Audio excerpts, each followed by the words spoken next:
Well, good day, everyone. We're taking a look at the devastating fire video that's coming out of Southern California. This is all around Los Angeles, Ventura County.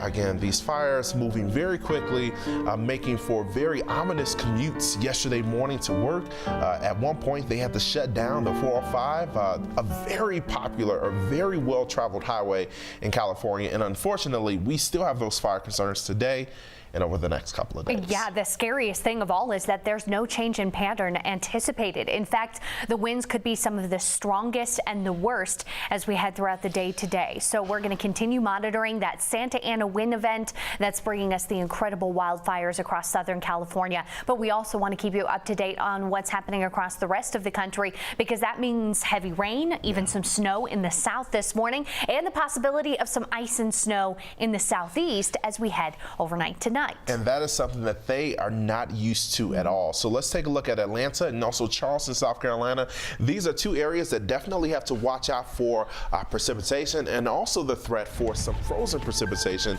mainly from tonight through tomorrow. But let's talk about what's happening at the moment. We have rain showers covering a good part of the southeastern United States and even into parts of Texas and West Texas. You'll notice here they are still dealing with wintry weather. So we have a lot of cold air stretching pretty far south, and that is definitely bringing widespread impacts from rain to even snow across the region. Now, as we slide east toward the Carolinas, again, right along the coast, Jackson, Wilmington, even Raleigh and Charlotte, you all are dealing with wet weather this morning. As we look towards South Carolina, much of Georgia, Alabama, Mississippi, we are all dealing with scattered showers across the region. So what does this mean? This means that your commute will likely be wet this morning, so give yourself extra time. And on top of that, anytime we have rain, we typically have mist and even some fog. So visibilities will be reduced on those roadways today.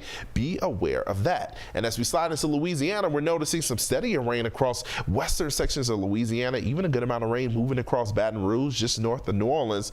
But again, as we look toward Texas and even places like San Antonio, you're dealing with heavy rain, but just to your west, there's a mix of rain and snow falling at this hour. And as we look toward West Texas, El Paso, you're getting in on a little bit of rain and even some snow not too far away, but Midland, Texas, rain, but just to your west, you're dealing with snow, and that extends into parts of New Mexico. Let's take a look at Wolf Fort, Texas. They actually measured snow. They got snow falling, and you can see some animals out there. They're just like, hanging out in the snow. I know. They're just like, what?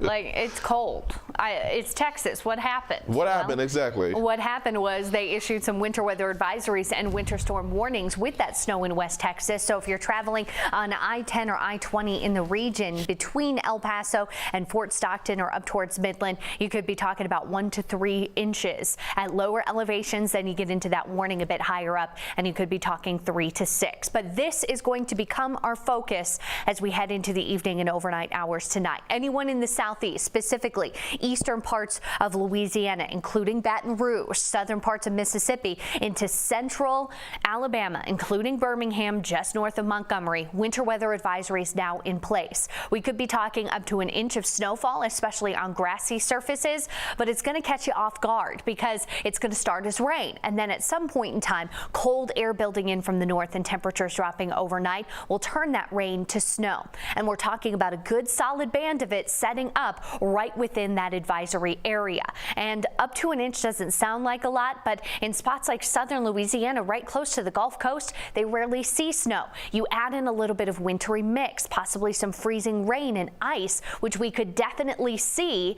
It's only going to get trickier. The jet stream is going to dip farther south. We're going to see that southwesterly component bring in a little bit of warmth and moisture and instability. That cold air at the surface coming in from the north, those two air masses clash, and because of the temperature difference with those in the atmosphere, we could see an array of precipitation. Some of that falling is snow, and that could make for very difficult, if not dangerous, driving conditions as you're waking up tomorrow. We'll likely see that staying as rain over into the afternoon and evening hours, changing over into snow after midnight tonight, and likely staying as that wintry mix into your morning commute on Friday. One of the many things we're keeping an eye on, Marcus. Yeah, exactly. We have a lot to talk about, but as always, you can check out our website, WeatherNationTV.com, for a lot of cool information, including what's happening with the fires in California and also other weather areas that we're watching, like West Texas. We'll be right back.